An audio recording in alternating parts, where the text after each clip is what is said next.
Halo, teman-teman. Kisah ini bukan sekadar cerita biasa, tapi kisah tentang pengkhianatan yang tak masuk akal ketika cinta, keluarga, dan kehormatan bertabrakan dalam satu malam. Inilah kisah seorang pria yang harus menelan kenyataan pahit. Istrinya berselingkuh dengan ayahnya sendiri. Simak sampai akhir, karena endingnya bikin hati terenyuh dan mata berlinang. Ngan ideal. Mereka selalu tampak serasi, Dinda dengan senyum lembutnya, dan Raka dengan sikap dewasa yang membuat semua orang kagum. Setiap minggu pagi, mereka berjalan berdua ke warung kopi dekat rumah. Bergandengan tangan, seolah tak ada yang bisa memisahkan mereka. Tetangga sering berkata, itu baru rumah tangga idaman. Tapi, tak ada yang tahu. Senyum itu kini hanya topeng dari kehampaan yang semakin menyesakkan. Raka bekerja sebagai manajer di perusahaan besar. Kesibukan membuatnya jarang pulang tepat waktu. Kadang ia pulang tengah malam, kadang bahkan menginap di kantor. Awalnya, Dinda memahami. Aku bangga punya suami pekerja keras, ucapnya dulu. Tapi lama-kelamaan, rasa bangga itu berubah menjadi sepi. Setiap malam, ia makan sendirian, duduk di meja makan yang dulu penuh tawa. Hubungan mereka perlahan menjadi hambar. Raka mulai jarang menatap Dinda, jarang memuji, jarang menyentuh tangan istrinya. Semua terasa dingin, kaku, dan tanpa makna. Namun, di depan orang lain, mereka tetap bermain peran dengan sempurna, saling tersenyum, saling menggenggam tangan. Seperti aktor dalam drama yang sudah kehilangan naskahnya, Dinda mencoba menguatkan diri. Ia percaya ini hanya fase, tapi hatinya mulai menjerit dalam diam. Ada sesuatu yang aneh di rumah itu. Tatapan Raka yang sering gelisah, panggilan telepon yang tiba-tiba ia matikan, dan suasana yang tak lagi sama. Dinda belum tahu, rahasia besar sedang tumbuh di balik dinding rumah yang selama ini tampak bahagia. Rahasia yang akan menghancurkan segalanya. Beberapa minggu setelah suasana dingin mulai terasa di rumah, Dinda mulai memperhatikan hal yang tak biasa. Ayah Raka, Pak Surya, yang baru pindah ke rumah mereka karena alasan kesehatan. Awalnya, kehadirannya membawa kehangatan. Ia sering membantu Dinda di dapur, menanyakan kabar, bahkan membawakan buah setiap pagi sambil berkata lembut, Dinda harus banyak makan, biar Raka makin sayang. Namun seiring waktu, perhatian itu terasa berlebihan. Pak Surya sering memandang Dinda terlalu lama. Tatapannya tidak lagi seperti seorang ayah pada menantunya, melainkan seperti pria yang menyimpan sesuatu di balik senyumannya. Dinda berusaha menepis perasaan itu. Ia berpikir mungkin hanya perasaannya yang salah, atau efek kesepian karena Raka semakin jarang pulang. Suatu malam, ketika Raka kembali larut, Dinda sedang menyiapkan teh di dapur. Pak Surya masuk diam-diam. Sudah malam. Dinda, kamu gak perlu repot begitu. Sini, biar bapak bantu, katanya sambil mendekat. Dinda tersenyum canggung. Tapi langkahnya mundur perlahan. Ada aura ganjil, sesuatu yang membuat napasnya tersangkut di tenggorokan. Malam itu, setelah semuanya tertidur, Dinda duduk di tepi ranjang, memandangi foto pernikahannya. Hatinya bergetar, bukan hanya karena rindu pada Raka, tapi karena ada ketakutan baru yang tak bisa ia jelaskan. Sementara itu, di kamar sebelah, Pak Surya menatap foto yang sama di layar ponselnya. Bibirnya tersenyum samar. Kamu terlalu indah, Dinda. Bahkan Raka pun tak pantas untukmu. Dan disitulah awal dari kehancuran yang perlahan mulai bergerak. Bukan dari luar rumah, tapi dari seseorang yang seharusnya mereka hormati dan cintai. Hari-hari berlalu, dan keanehan itu semakin terasa. Dinda mencoba bersikap normal, tapi setiap kali ia berada di dekat Pak Surya, jantungnya berdegup tak karuan. Tatapan pria tua itu bukan lagi sekadar perhatian seorang ayah. Ia sering menatap Dinda dari jauh, di halaman, di dapur, bahkan saat Dinda menjemur pakaian di belakang rumah. Suatu pagi, ketika Raka sudah berangkat kerja, Dinda sedang menyapu ruang tamu. Pak Surya tiba-tiba datang dari belakang, menepuk pundaknya perlahan. "Dinda, kamu mirip sekali sama almarhum ibumu ya, lembut, sopan," katanya lirih. Dinda hanya tersenyum kikuk, tapi segera menjauh dengan alasan harus menyelesaikan pekerjaan. Namun di matanya terlihat jelas ada sesuatu yang tidak beres. Malamnya, Raka pulang. Dinda sempat ingin bercerita, tapi begitu melihat wajah suaminya yang lelah, ia mengurungkan niat. Ia takut dianggap berlebihan, takut merusak hubungan ayah dan anak. "Mungkin aku hanya salah paham," bisiknya pada diri sendiri. Tapi firasat wanita jarang salah. Beberapa hari kemudian, ketika Dinda sedang menata pakaian di kamar, ia menemukan sesuatu di dalam laci meja rias, selembar foto dirinya. Entah kapan diambil, terlipat rapi bersama seutas pita merah yang bukan miliknya. Dinda membek, tangannya gemetar. Ia menatap foto itu lama, mencoba mencari alasan logis, tapi tidak ada. Air matanya jatuh tanpa sadar. Ketika ia menoleh ke arah pintu, Pak Surya berdiri di sana, menatapnya dengan senyum yang membuat darahnya membeku. "Cantik sekali fotonya." "Ya," katanya pelan. Dinda ingin berteriak, tapi suaranya hilang. Sejak malam itu, rasa aman di rumah itu lenyap. Ia hidup di bawah atap yang sama, tapi bersama dua lelaki yang membuat hatinya terbelah antara cinta dan ketakutan. Sejak menemukan foto itu, Dinda tak lagi tenang. Tidurnya gelisah. Langkahnya selalu waspada. Setiap suara langkah Pak Surya di koridor membuat jantungnya berdebar. Rumah yang dulu hangat kini terasa seperti jebakan sunyi. Suatu malam, Raka kembali pulang larut. Dinda mencoba bicara. "Mas, aku merasa ada yang aneh sama ayah." Raka menatap heran. "Aneh gimana? Ayah udah tua, Din. Mungkin cuma perhatian biasa." "Tapi mas," belum sempat Dinda melanjutkan, Raka sudah memotong. "Jangan berpikir macam-macam. Dia ayahku." Kalimat itu seperti tembok tinggi. Dinda tak berani lagi bicara. Ia hanya menunduk, menahan air mata. Namun malam berikutnya, sesuatu terjadi. Saat Dinda terlelap, ia mendengar pintu kamarnya berderit perlahan. Ia membuka mata. Samar-samar, terlihat bayangan seseorang berdiri di ambang pintu. Nafasnya tercekat. "Dinda," suara itu pelan, serak, namun jelas. "Pak Surya." Dinda langsung bangun dan menyalakan lampu. "Ayah, ada apa malam-malam begini?" Suaranya bergetar. Pak Surya tersenyum samar. "Ayah cuma mau memastikan kamu baik-baik saja." "Sudah malam, ya. Ayah istirahat saja." Tapi sebelum pergi, pria tua itu sempat menatap wajah Dinda lama sekali. Terlalu lama untuk sekadar perhatian.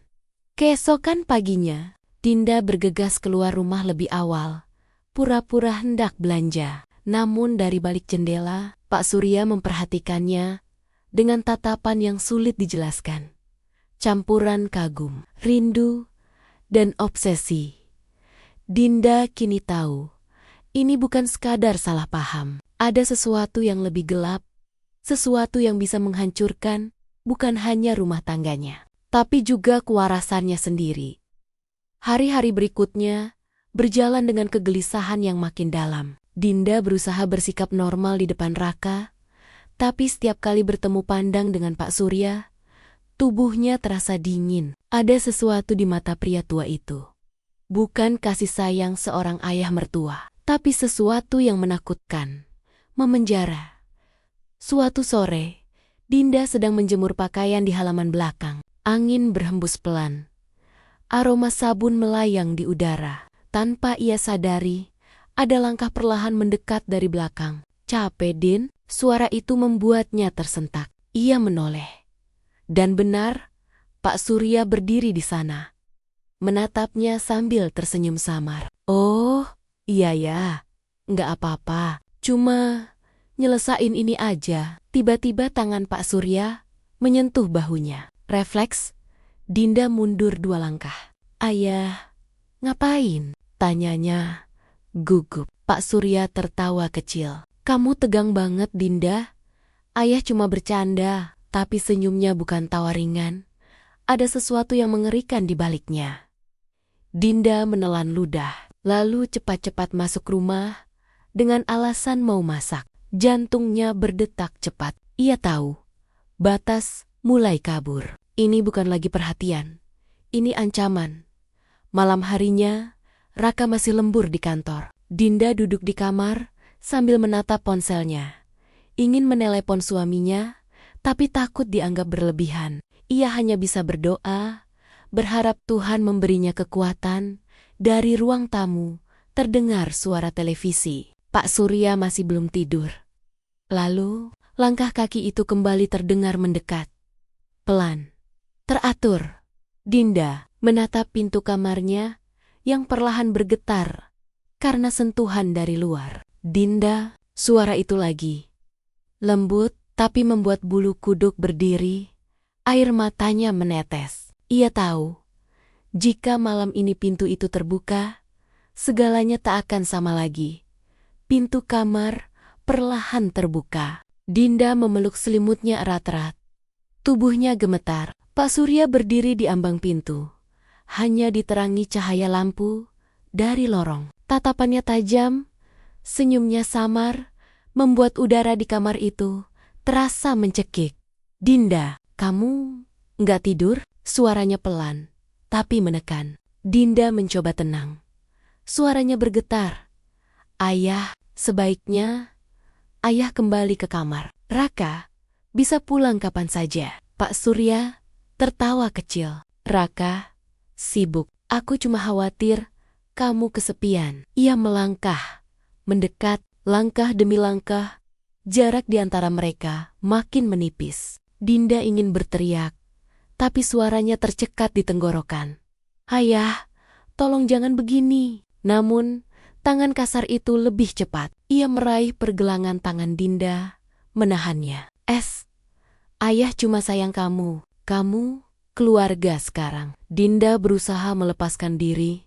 Air matanya jatuh tanpa bisa ditahan. Ini salah. Tolong jangan. Ya, tapi semua terasa sia-sia. Malam itu, rumah yang dulu jadi tempat aman baginya berubah menjadi penjara penuh dosa. Beberapa jam kemudian, Pak Surya keluar dari kamar dengan langkah pelan, meninggalkan Dinda terisak di sudut ranjang. Ia merasa hancur, kotor, dan kehilangan dirinya sendiri. Ia menatap foto pernikahannya dengan Raka di meja. Air matanya tak berhenti mengalir. Maaf mas, aku enggak kuat, bisiknya parau. Di luar kamar, angin berhembus pelan. Tapi di dada Dinda, badai mengamuk tanpa henti. Malam itu bukan sekadar aib, tapi awal dari luka yang akan menghancurkan segalanya. Sejak malam kelam itu, Dinda berubah. Ia lebih pendiam. Matanya sering kosong, dan senyumnya yang dulu lembut, kini nyaris tak pernah muncul. Raka menyadari perubahan itu, tapi ia tak tahu penyebabnya. Din, kamu kenapa akhir-akhir ini? Lihat aku sebentar sayang, tanya Raka, lembut suatu pagi. Dinda hanya menunduk. Nggak apa-apa mas, cuma capek aja. Raka menatapnya ragu. Ia tahu, istrinya berbohong, tapi memilih diam. Kalau ada masalah, jangan dipendam sendiri ya. Aku di sini buat kamu. Kata-kata itu membuat dada Dinda sesak. Air matanya hampir jatuh, tapi ia sepat-sepat berpaling. Bagaimana mungkin ia bisa jujur? Bagaimana ia bisa bilang kalau ayah mertuanya sendiri telah merusak segalanya? Hari demi hari berjalan dengan ketegangan yang tak terlihat. Dinda selalu menghindar setiap kali Pak Surya pulang. Tapi laki-laki tua itu seolah makin berani. Sering mencari-cari alasan untuk bicara dengannya di saat Raka tak ada di rumah. "Dinda, tolong buatkan teh untuk ayah." Suaranya sering terdengar dari ruang tamu. Dan setiap kali itu terjadi, jantung Dinda berdebar cepat. Ia berusaha menolak dengan alasan apapun, tapi rasa takut selalu menahannya. Sampai suatu sore, tetangga mereka, Bu Rini, datang tanpa sengaja dan melihat Pak Surya memegang tangan Dinda di dapur. Wajah Dinda pucat dan tangannya gemetar. "Loh, Pak Surya, Dinda, saya nggak salah lihat kan?" kata Bu Rini terkejut. Pak Surya buru-buru melepaskan tangannya, tertawa canggung. "Ah, bukan apa-apa, Bu. Saya cuma bantu ambilin gelas yang jatuh." Dinda hanya diam, menunduk, tak sanggup bicara. Namun kabar itu menyebar cepat di lingkungan mereka. Desas-desus mulai terdengar. Ada yang bilang hubungan mereka aneh. Ada yang percaya, ada juga yang menyangkal. Tapi yang pasti, rahasia yang selama ini dikubur dalam diam mulai tercium oleh banyak orang. Dan Raka, tanpa sadar, sedang berjalan menuju badai besar yang akan menghancurkan seluruh hidupnya. Suatu malam, Raka pulang lebih awal dari biasanya. Ia ingin memberi kejutan kecil untuk Dinda, berharap bisa memperbaiki hubungan yang akhir-akhir ini terasa dingin. Ia membawa bunga favorit istrinya dan sebungkus makanan kesukaan Dinda, namun langkahnya terhenti di depan pintu rumah ketika mendengar suara dari ruang tamu. Suara ayahnya dan Dinda. Suara itu pelan, tapi cukup jelas untuk membuat darahnya berhenti mengalir. "Pak, tolong jangan kesini lagi. Saya mohon." Suara Dinda bergetar, nyaris menangis. "Dinda, kamu tahu ayah nggak bisa berhenti mikirin kamu?" jawab Pak Surya pelan, namun syarat makna. "Kita kan sudah terlalu jauh." Bunga di tangan Raka jatuh. Ia terpaku, tak percaya dengan apa yang baru saja didengarnya. Matanya panas, dadanya sesak, dan hatinya seperti ditikam berkali-kali. Ia membuka pintu perlahan. Terlalu jauh, suaranya menggelegar. Pak Surya dan Dinda sontak menoleh. Wajah mereka pucat seketika. "Mas, aku bisa jelasin," ujar Dinda dengan air mata berlinang. "Jelasin apa, Dinda?" teriak Raka. Suaranya serak penuh amarah. "Ayah, jadi ini yang kalian lakukan di belakang aku?" Pak Surya berusaha mendekat, tapi Raka mendorongnya keras hingga kursi jatuh. "Aku malu jadi anakmu, Ayah." Tangis Dinda pecah, tapi tak ada lagi kata yang bisa memperbaiki keadaan. Malam itu, rumah yang dulu penuh kasih berubah jadi neraka. Raka keluar dengan langkah gemetar, sementara Dinda terisak memegangi dadanya. Pak Surya hanya bisa terdiam, menunduk dengan wajah penuh dosa. Kabar itu menyebar cepat. Desa heboh. Tak ada lagi kehormatan tersisa bagi keluarga Raka. Dan di tengah gelapnya malam itu, Dinda hanya bisa berbisik, andai waktu bisa diputar. "Aku tak ingin semua ini terjadi." Namun, semuanya sudah terlambat. Cinta berubah menjadi luka, dan keluarga berubah menjadi aib yang tak akan pernah terlupakan. Beberapa hari setelah malam kelam itu, rumah Raka sunyi, tidak ada lagi suara tawa. Tidak ada lagi aroma masakan Dinda di dapur. Yang tersisa hanyalah keheningan dan air mata yang tertinggal di setiap sudut ruangan. Raka kini tinggal sendirian. Ayahnya memilih pergi dari rumah, entah kemana. Dinda pun menghilang tanpa jejak. Mungkin kembali ke rumah orang tuanya, atau mungkin mencoba melarikan diri dari aib yang ia buat sendiri setiap malam. Raka duduk di teras, memandangi foto pernikahan mereka yang kini sudah retak di pinggirnya. Dalam hati, ia masih mencintai Dinda, tapi kebencian dan rasa jijik menutupi semuanya. "Kenapa harus mereka berdua? Orang yang paling aku percaya," bisiknya pelan. Warga desa masih sering membicarakan kejadian itu. Ada yang bersimpati, tapi banyak pula yang mencibir. Bagi mereka, kisah Raka adalah tragedi memalukan. Namun Raka tak lagi peduli. Ia sudah kehilangan segalanya. Istrinya, ayahnya, dan rasa percaya pada cinta. Suatu sore, seorang tetangga datang membawa surat. "Mas Raka, ini ada titipan dari Dinda." Dengan tangan bergetar, Raka membuka amplop itu. Di dalamnya hanya ada selembar kertas dengan tulisan tangan Dinda. "Maaf mas, aku tahu semua sudah hancur, tapi percayalah, aku pun tersesat. Aku tak kuat menolak. Aku salah besar. Doakan aku bisa menebus dosa ini." Air mata Raka menetes. Ia tak tahu apakah harus marah atau menangis. Dalam hatinya masih ada cinta kecil yang tak mau mati. Tapi di sisi lain, luka itu terlalu dalam untuk disembuhkan. Malam itu, Raka menatap langit. Ia berdoa lirih, bukan untuk menghapus kenangan, tapi agar hatinya kuat menerima takdir yang paling menyakitkan. Bahwa orang yang ia cintai dan orang yang melahirkannya telah menusuknya dari belakang. Dan di tengah kesepian itu, ia akhirnya sadar. Beberapa luka memang tak perlu disembuhkan, cukup diterima, agar tak lagi menghancurkan diri sendiri. Waktu berlalu. Setahun sudah sejak malam kelam itu mengguncang hidup Raka. Rambutnya kini mulai beruban, dan tatapannya tak lagi sehangat dulu. Ia meninggalkan rumah lamanya, pindah ke kota kecil di pinggir pantai, mencoba memulai hidup baru, jauh dari gosip dan kenangan pahit. Setiap pagi, ia berjalan di tepi laut, membiarkan angin membawa pikirannya ke tempat yang lebih tenang. Namun, sesekali, bayangan Dinda dan ayahnya masih muncul di benaknya, seperti hantu masa lalu yang menolak pergi. Suatu hari, surat datang tanpa nama pengirim. Raka membuka amplop itu perlahan. Tulisan di kertasnya langsung membuat dadanya sesak. "Mas Raka, ini Dinda. Aku kini tinggal di pesantren wanita. Aku belajar menebus dosa. Setiap hari aku berdoa agar Allah menghapus luka di hati Mas Raka.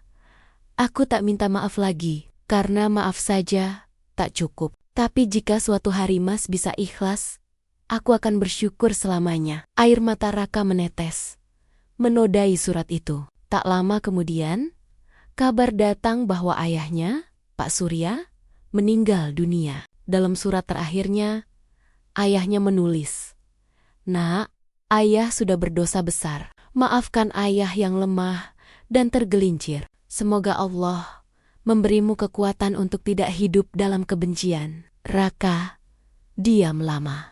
Di antara rasa sakit yang belum hilang, hatinya mulai luluh. Ia menatap langit senja dan berkata lirih, "Aku maafkan semuanya." Malam itu, untuk pertama kalinya dalam setahun, Raka tidur tanpa tangisan. Hatinya memang masih rapuh, tapi kini ada ruang kecil untuk kedamaian. Ia tahu, memaafkan bukan berarti melupakan, tapi membebaskan diri dari belenggu masa lalu. Dalam hidup, pengkhianatan bisa datang dari orang yang paling kita percayai. Tapi seberat apapun luka itu, hanya dengan memaafkan kita bisa benar-benar bebas. Kalau kisah ini menyentuh hatimu, bantu dukung channel ini dengan like, share, dan subscribe, agar semakin banyak orang belajar tentang arti kesetiaan dan kekuatan memaafkan.